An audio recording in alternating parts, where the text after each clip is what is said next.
नमस्कार दोस्तों, स्वागत है आपका फिनोवेशन मार्केट्स में। तो दोस्तों आज आईसीआईसीआई बैंक और एचडीएफसी बैंक दोनों ही प्राइवेट सेक्टर की लीडिंग बैंक्स हैं और दोनों ही बैंक्स ने आज अपने क्वार्टर रिजल्ट जारी कर दिए हैं। एचडीएफसी बैंक की बात करें तो काफ़ी ज़्यादा चर्चा में था, पिछले कुछ महीने से लगातार बैंक चर्चा में है। आईसीआईसीआई बैंक की बात करें तो दूसरा सबसे बड़ा प्राइवेट बैंक है। तो दोनों ही बड़े बैंक हैं और दोनों के ही जो क्वार्टर रिजल्ट हैं वो बहुत इंपॉर्टेंट हैं। तो आज की वीडियो में हम बात करने वाले हैं कि इस क्वार्टर 4 में बैंक का जो नेट प्रॉफिट है, दोनों ही बैंक का जो नेट इंटरेस्ट इनकम है, एसेट क्वालिटी है और सबसे इंपॉर्टेंट डिविडेंड के बारे में भी हम बात करने वाले हैं। तो डिटेल में जानेंगे सबके बारे में। चलिए शुरू करते हैं। तो सबसे पहले अगर हम बात करें देश के सबसे बड़े private sector bank HDFC bank की, तो काफी टाइम से ये बैंक चर्चा में था और बैंक के इस क्वार्टर रिजल्ट का इंतजार हर कोई कर रहा था, हर एक इन्वेस्टर कर रहा था। तो अगर हम बात करें एचडीएफसी बैंक के नेट प्रॉफिट और रेवेन्यू की इस क्वार्टर के दौरान, तो एचडीएफसी बैंक का जो स्टैंड अलोन नेट प्रॉफिट है वो इस बार 9% बढ़ा है और 19,000 करोड़ से ज़्यादा रहा है।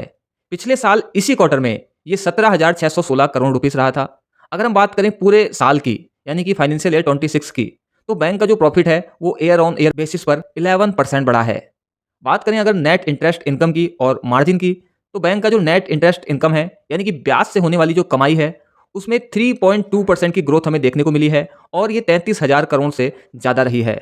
यहाँ पर ध्यान देने वाली बात यह है कि बैंक का जो नेट इंटरेस्ट मार्जिन है वो टोटल एसेट्स पर 3.38% रहा है। अगर बात करें एचडीएफसी बैंक के डिपॉजिट्स एंड एडवांस ग्रोथ की, यानी कि लोन में होने वाली ग्रोथ की, तो बैंक ने डिपॉजिट्स के मामले में जबरदस्त ग्रोथ दिखाई है। एवरेज डिपॉजिट्स 12.8 यानी कि लगभग 13% से बढ़े हैं और 28.5 लाख करोड़ पर पहुंच गए हैं। वहीं अगर लोन यानी एडवांसेस की बात करें तो उसमें भी 12% के आसपास की यहाँ पर बढ़त देखने को मिली है। और खास बात यह है कि small and medium enterprises category के जो लोन्स हैं उसमें 17% की और रिटेल लोन्स में 6.5% की ग्रोथ हमें देखने को मिली है। अगर बात करें एसेट क्वालिटी और प्रोविजंस की, तो एचडीएफसी बैंक का जो एसेट क्वालिटी है उसमें इंप्रूवमेंट देखने को मिला है। बैंक का जो ग्रॉस एनपीए है, यानी कि नॉन परफॉर्मिंग एसेट, वो पिछले क्वार्टर के 1.21% से गिरकर अब 1.15% पर आ गया है। इसके अलावा बैंक ने अपने प्रोविजंस में भी 18% की कटौती की है, जो अब 2600 करोड़ रुपीस के आसपास है।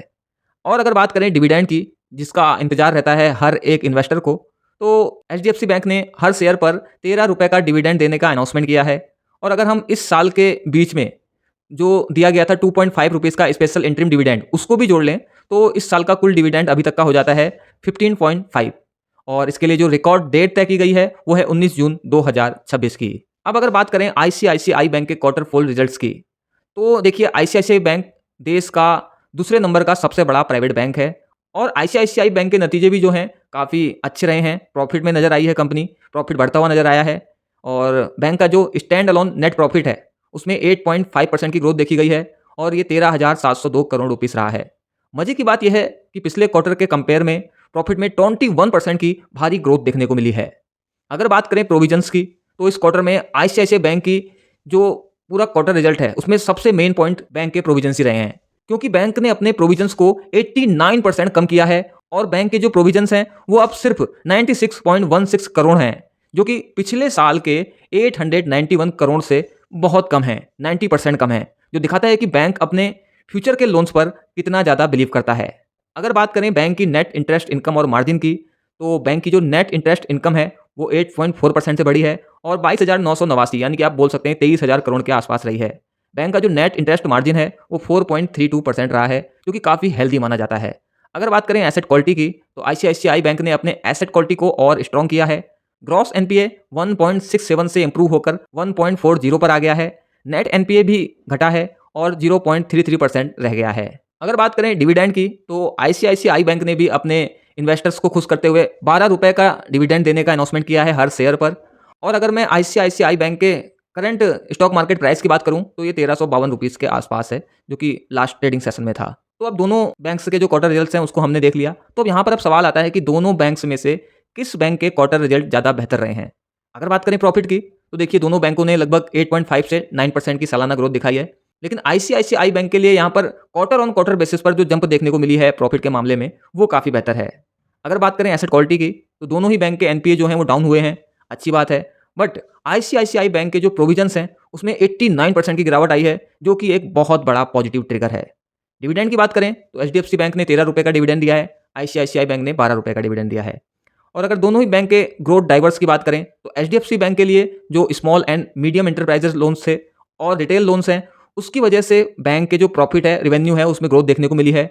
जबकि अगर हम आईसीआईसीआई बैंक के लिए बात करें तो आईसीआईसीआई बैंक की जो ग्रोथ है उसका मेन रीजन रहा है होलसेल बैंकिंग, जिसमें 7.3% की ग्रोथ देखी गई है, जिससे बैंक का जो रेवेन्यू है उसको सपोर्ट मिला है। तो कुल मिलाकर हम ये बोल सकते हैं कि दोनों बैंक के जो क्वार्टर फोर के रिजल्ट हैं वो काफ़ी स्ट्रांग रहे हैं और दोनों ही बैंक की जो एसेट क्वालिटी है वो भी बेहतर होती हुई नजर आई है। दोनों ही बैंक बैंकिंग सेक्टर के लीडर हैं, जिनके अच्छे रिजल्ट ये इंडिकेशन देते हैं कि इंडिया की इकोनॉमी सही डायरेक्शन में जा रही है। तो आप इन दोनों में से किस बैंक के शेयर को अपने पोर्टफोलियो में रखना पसंद करेंगे? और क्या बैंक ने जो डिविडेंड दिया है आप उससे खुश हैं? कमेंट करके जरूर बताइएगा। और अगर आप फाइनेंस से जुड़े ऐसे ही मार्केट अपडेट्स रेगुलर पाना चाहते हैं तो फिनोवेशन मार्केट को सब्सक्राइब जरूर कर लीजिएगा। जल्द मिलते हैं एक और नई वीडियो के साथ। Thanks for watching.